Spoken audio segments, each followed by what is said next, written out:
Question है, मतलब question की फर्स्ट ट्रांजैक्शन है started business with cash of rupees 20,000, goods of rupees 12,000 and machine of rupees 8,000। यानी कि हमारे बिजनेस के अंदर क्या आया क्या गया। तो हमारे बिजनेस में कैश आया, गुड्स आए, मशीन आई, गया कुछ नहीं। हमारे बिजनेस से गया कुछ भी नहीं। तो इसका मतलब है कैश जो पहले 0 था अब वो 20,000 इंक्रीज हो गया। स्टॉक ऑफ गुड्स जो पहले 0 थे वो अब 12,000 इंक्रीज हो गए हैं। और मशीन जो अगेन पहले 0 थी अब 8,000 इंक्रीज हो गई है। ठीक है, 8,000 की मशीन इंक्रीज हो गई है।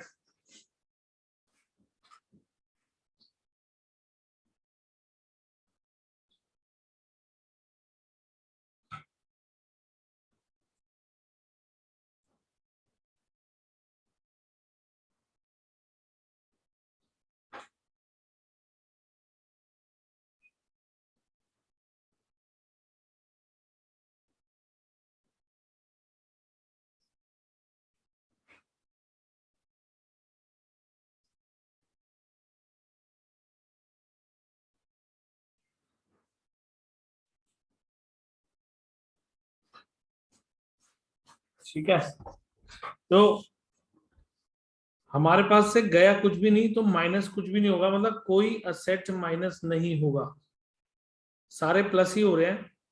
तो यानी कि 20,000 का कैश हो गया, 12,000 के गुड्स हो गए और 8,000 की मशीन हो गई। और ये सब कुछ मिलाकर 40,000 हमारी कैपिटल इंक्रीज हो जाएगी। यानी कि ये पैसा ओनर ने इन्वेस्ट किया है बिजनेस के अंदर।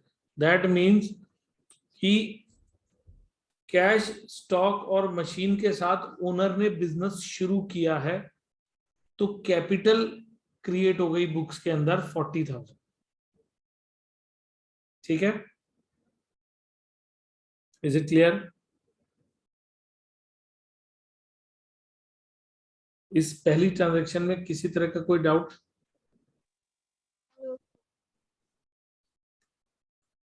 ओके, नेक्स्ट ट्रांजैक्शन है ही परचेज गुड्स 5,000।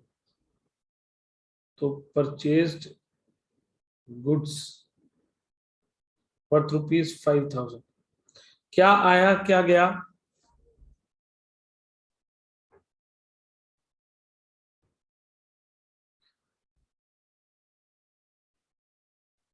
आर्यन, क्या आया क्या गया? सर स्टॉक आया और कैश गया। हाँ, स्टॉक आया और कैश गया। यानी कि स्टॉक आया 5,000 और कैश गया 5,000। ठीक है, तो एक असेट बढ़ गया, एक असेट कम हो गया। लाइबिलिटीज में कोई चेंज नहीं आया, कैपिटल में कोई चेंज नहीं आया। यानी कि ओनर ने और पैसा नहीं लगाया, ना ही किसी से उधार लिया। तो लाइबिलिटी अनचेंज्ड रहेगी, कैपिटल अनचेंज्ड रहेगी। तो हमारा कैश हो जाएगा 15,000 और स्टॉक ऑफ गुड्स हो जाएंगे 17,000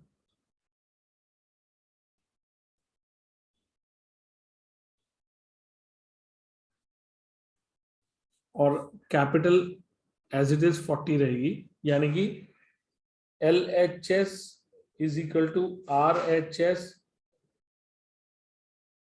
after every transaction.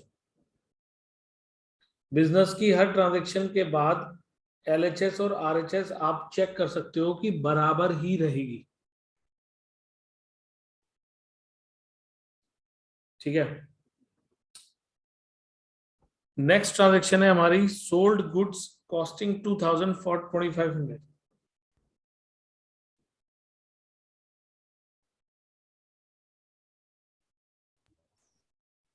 Sold goods at a profit. हमने 2000 के गुड्स 2500 रुपए में बेचे हैं। 2000 के गुड्स 2500 रुपए में बेचे हैं।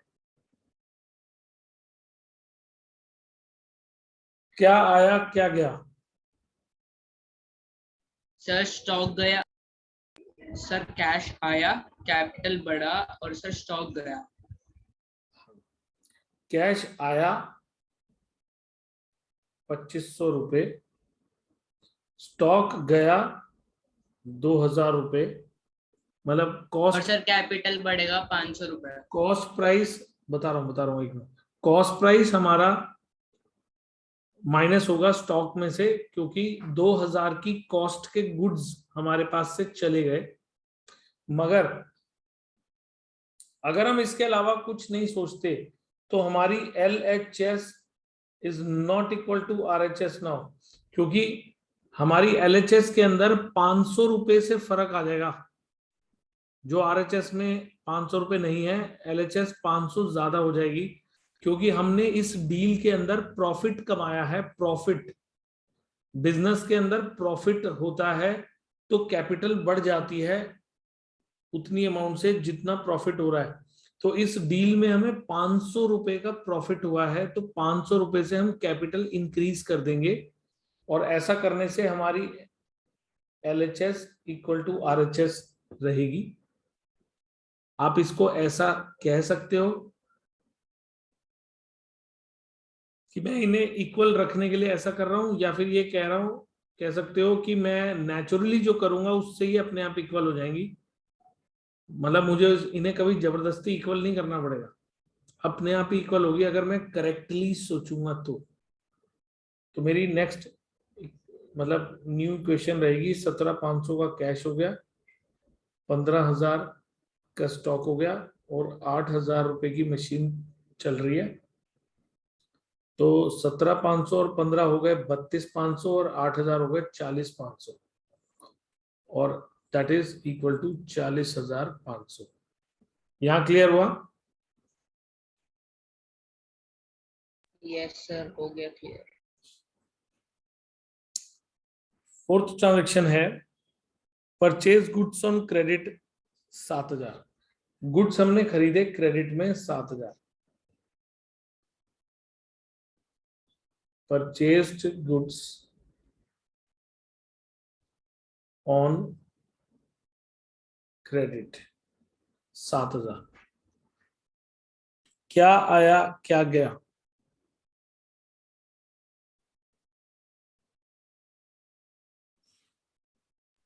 सर स्टॉक आया, गया कुछ भी नहीं। हाँ, स्टॉक आया और गया कुछ भी नहीं। तो स्टॉक में तो मैंने 7,000 प्लस कर दिए, लेकिन कैश नहीं गया मेरा, इसलिए कैश में से कुछ माइनस नहीं होगा और मशीनरी में से भी कुछ माइनस नहीं होगा।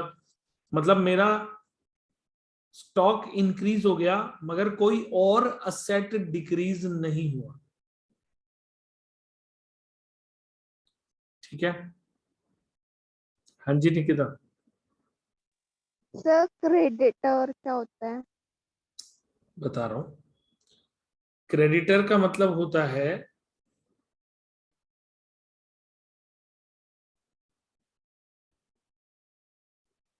वो इंसान जिससे नहीं जिसको मैंने पैसा देना है। वो इंसान जिसको मैंने पैसा देना है, इसका मतलब है एक तरह से मेरी देनदारी है उसकी तरफ, उस पर्सन की तरफ, तो उसको क्रेडिटर कहते हैं। क्रेडिटर इसका मतलब है वो पर्सन जिसने मुझको क्रेडिट दिया है, मैंने उसके पैसे देने हैं। तो इस ट्रांजैक्शन में 7,000 क्रेडिटर्स के अंदर प्लस कर दिए जाएंगे, यानी कि क्रेडिटर्स अभी तक 0 चल रहे थे पीछे से, 0 चलते आ रहे थे, अभी वो 7,000 बढ़ जाएंगे, यानी कि दे बिकम्स 7,000 नाउ। तो 17,500 प्लस 22,000 प्लस 8,000 और इधर 7,000 प्लस 40,500 की कैपिटल। यानी कि एक बार फिर समझो, मैंने कहा क्या आया क्या गया, जवाब मिला गुड्स आए मगर गया कुछ भी नहीं। तो 7,000 हमने गुड्स में प्लस कर दिए तो करेक्ट है, लेकिन गया कुछ भी नहीं, मतलब कैश तो माइनस हुआ नहीं। लेकिन फिर मैं अगला सवाल पूछूंगा, क्या फ्यूचर में जाएगा, मतलब ये 7,000 क्या फ्यूचर में जाएगा? तो जवाब मिलेगा हाँ। इसका मतलब हमारी एक लाइबिलिटी क्रिएट हो रही है, एक लाइबिलिटी क्रिएट हो रही है, उस लाइबिलिटी को हम क्रेडिटर्स के हेडिंग में लिखेंगे। यानी कि क्रेडिटर्स बेसिकली वो पर्सन के लिए यूज किया जाता है वर्ड जिसके मैंने पैसे देने हैं, और डेटर्स एक वर्ड है जो यूज किया जाता है उस इंसान के लिए जिससे मैंने पैसा लेना है। क्रेडिटर्स वो जिसका मैंने पैसा देना है, डेटर्स वो जिससे मैंने पैसा लेना है। ठीक है, समझ आया?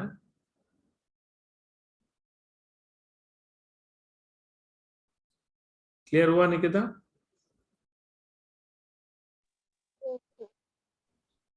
तो डेटर्स वो होते हैं,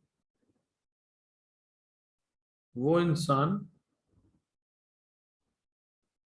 जिससे मैंने पैसा लेना है, और क्रेडिटर्स वो इंसान जिसको मैंने पैसा देना है। जिससे लेना है जिसको देना है, जिससे लेना है वो डेटर, जिसको देना है वो क्रेडिटर। ठीक है, is it clear?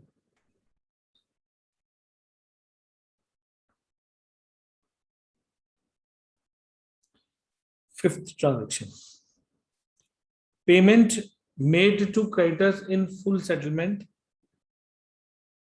6,900,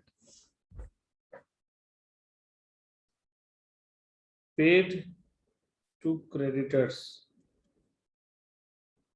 in full settlement। Creditors को मैंने पैसा देना है इन फुल सेटलमेंट, क्या मतलब हुआ?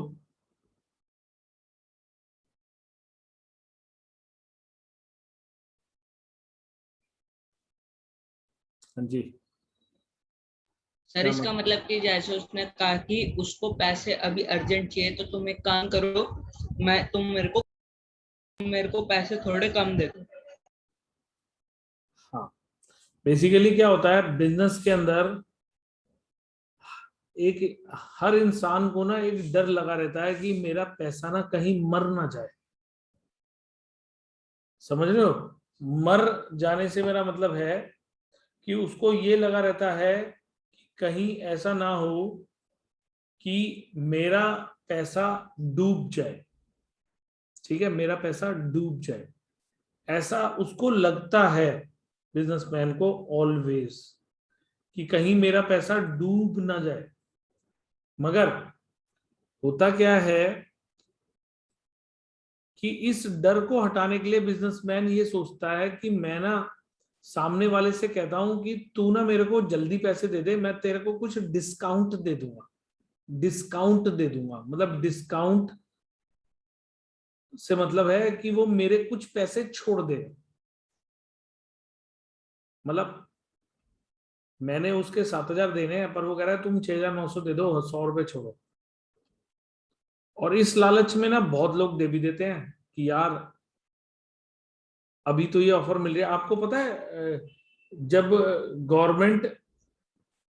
गवर्नमेंट पब्लिक से टैक्स लेती है, जब गवर्नमेंट पब्लिक से मतलब प्रॉपर्टी टैक्स वगैरह ऐसी कई चीजें लेती है, तो गवर्नमेंट ना ये कहती है कि जो बंदा टाइम से पहले पैसे दे देगा ना उसको हम लोग कुछ रिबेट देंगे, रिबेट। ये वर्ड होती है रिबेट। रिबेट का मतलब होता है यार मेरी हिंदी छूट, पता नहीं मेरी स्पेलिंग हिंदी की सही है कि नहीं है, बट छूट मतलब है उसका, यानी कि हमको कुछ टैक्स में छूट मिल गई गवर्नमेंट की तरफ से, और वो इसलिए क्योंकि हम टाइम से पहले दे रहे हैं। ड्यू डेट निकल जाने के बाद गवर्नमेंट कहती है कि आपको पूरा ही देना पड़ेगा, कोई छूट नहीं मिलेगी, से पहले दे दोगे तो छूट है।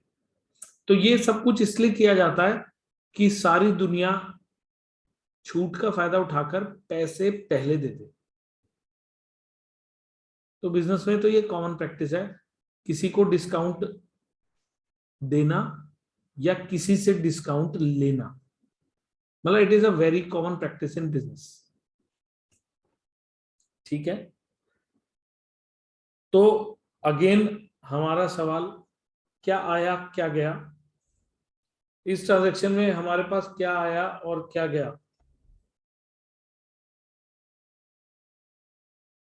हाँ जी, क्या आया क्या गया? सर आया कुछ नहीं मगर गया कैश। हाँ, कैश गया हमारा 6,900 रुपये, आया कुछ भी नहीं। अब कोई कहेगा क्या बाद में आएगा? नहीं, बाद में भी नहीं आएगा। क्यों नहीं आएगा बाद में? क्योंकि हमने उससे पहले खरीदा था, वो वाला हिसाब चुका रहे हैं हम। तो इसका मतलब है हमारी लाइबिलिटी खत्म हो रही है। तो बेसिकली हम लाइबिलिटी को पूरे 7,000 से खत्म करेंगे, यानी कि इस लाइबिलिटी को दोबारा से जीरो कर देंगे, और हमारे को 100 रुपए का बेनिफिट हो जाएगा इस ट्रांजेक्शन में। 100 रुपए का बेनिफिट हो जाएगा क्योंकि हमको 100 रुपए की छूट मिल गई है। तो हम 100 रुपए से अपनी कैपिटल बढ़ा देंगे, यानी कि हमने किसी से 7,000 का माल लिया था मगर पेमेंट 6,900 करी है, तो 100 रुपए हमारे को प्रॉफिट हो गया। ठीक है, यानी कि सर फुल सेटलमेंट मतलब एक ही बारी में पूरे पैसे दे देना?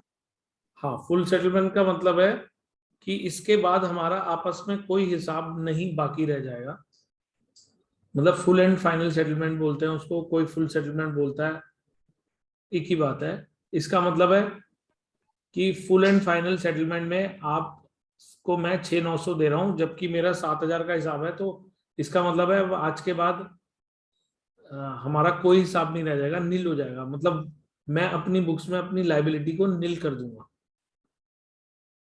और अगर ये फुल सेटलमेंट ना लिखा जाता तो इसका मतलब होता कि मैंने अभी 100 रुपए उसके और देने हैं, तो मैं अपनी लाइबिलिटी को 6,900 से कम करता, प्रॉफिट नहीं मानता, क्योंकि उस बंदे ने मुझे कोई डिस्काउंट थोड़ा ना दिया है, 100 रुपए अभी और देने हैं।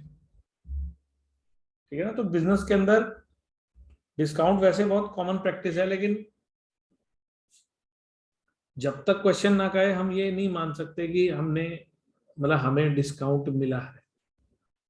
ठीक है, क्लियर? Yes sir. छठी ट्रांजेक्शन है हमारी,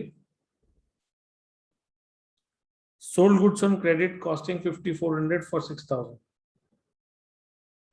sold goods on credit at profit, यानी कि हमने उधार में बेचा है मगर प्रॉफिट कमा के। ठीक है, क्या आया क्या गया?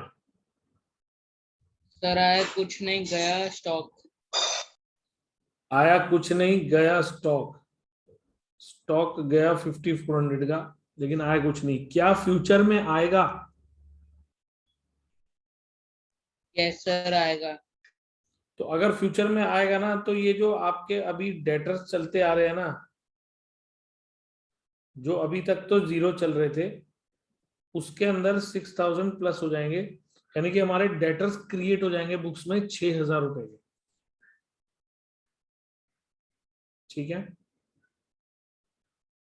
डेटर्स क्रिएट हो जाएंगे हमारे 6,000 रुपए के।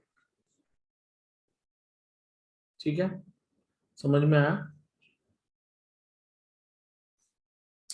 और इस डील में हमको 600 रुपए का फायदा हुआ है, यानी कि हमारी कैपिटल जो 40,600 बन गई थी वो 41,200 हो गई, लायबिलिटी 0 है, और 10,600 का कैश है, 22 में से 5 गए 17, 16,600 की के गुड्स हैं, 8 की मशीन है और 6,000 रुपए के डेटर्स हैं। और अब आप चेक कर सकते हो कि 10,600 और 16,600 हो गए, 26,600 प्लस 600 27,200 और 8 35,200 और 6 41,200। LHS हमारी आ रही है 41,200, RHS भी हमारी है 41,200, यानी कि LHS is equal to RHS। ठीक है, यहां तक समझ में आया? Yes sir. यानी कि मैंने आपको टोटलिटी में 6 ट्रांजैक्शन तक बताया, और इस 6 ट्रांजैक्शन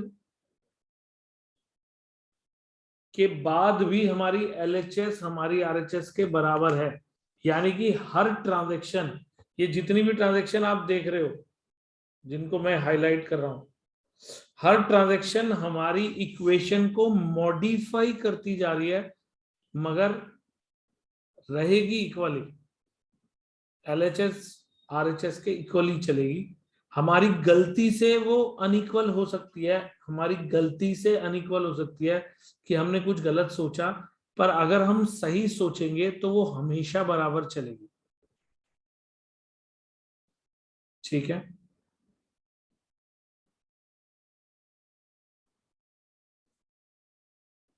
क्लियर हुआ?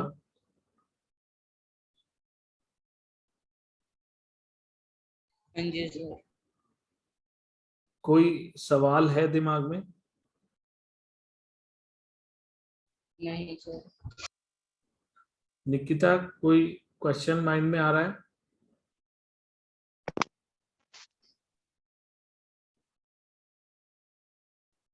यहां तक में कुछ पूछना तो नहीं है?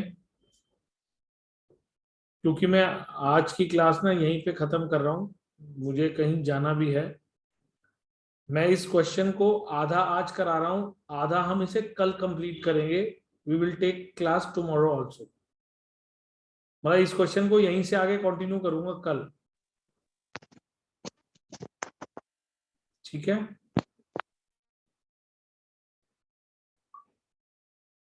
इसको मैं वैसे अभी ग्रुप पे डाल रहा हूं, कल कंटिन्यू करूंगा इस क्वेश्चन को, और कल जब ये क्वेश्चन कंप्लीट हो जाएगा तो काफी हद तक आपको जो बाकी की जो ट्रांजैक्शंस और हैं इसमें 7-8 ट्रांजैक्शन, वो कल डिस्कस करूंगा।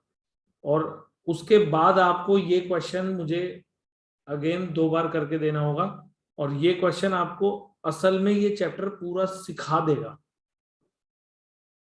मतलब पहला वाला क्वेश्चन तो थोड़ा सिंपल था, ये वाला एक्चुअल क्वेश्चन है, एग्जाम में इसी टाइप से क्वेश्चन पूछे जाते हैं। ठीक है, क्लियर? Yes sir. तो इसको मैं अभी अपलोड करता हूं और आपको लिंक भेजता हूं, आप इसको देखना। अगर दोबारा आपको कुछ बात कम क्लियर हुई है तो एक बार देखना, कल की क्लास के अंदर हम इसको आगे फर्दर कंटिन्यू करते हैं। ओके, सर कल कल के, होगी। वही मैं बोलने वाला था कि कल के टाइमिंग्स क्या रखें। कल फ्राइडे है, सर सर जैसा आपको ठीक लगे। तो कल हम 5 o'clock रख लें, किसी को कोई दिक्कत तो नहीं है? No sir. आर्यन, आपको भी 5 o'clock तो कोई दिक्कत नहीं है? हाँ सर कोई दिक्कत नहीं। ठीक है, तो tomorrow class will be at 5, और हम इस क्वेश्चन को कंप्लीट करेंगे कल की क्लास में। तो चाहे कल 45 मिनट्स की क्लास हो, चाहे 1 आवर की, चाहे 1 आवर 15 मिनट्स की, पर कल मैं ये क्वेश्चन कंप्लीट करा के ही क्लास खत्म करूंगा, चाहे 2 बार ज्वाइन करना पड़े हमें। ठीक है, यस सर। तो कल मिलते हैं फिर। और हाँ निकिता, आपके पास तो असाइनमेंट है, बाकी मैं ग्रुप में डाल देता हूँ, एक देवीना के पास नहीं है, वो भी कलेक्ट कर लेगी। ठीक है। सर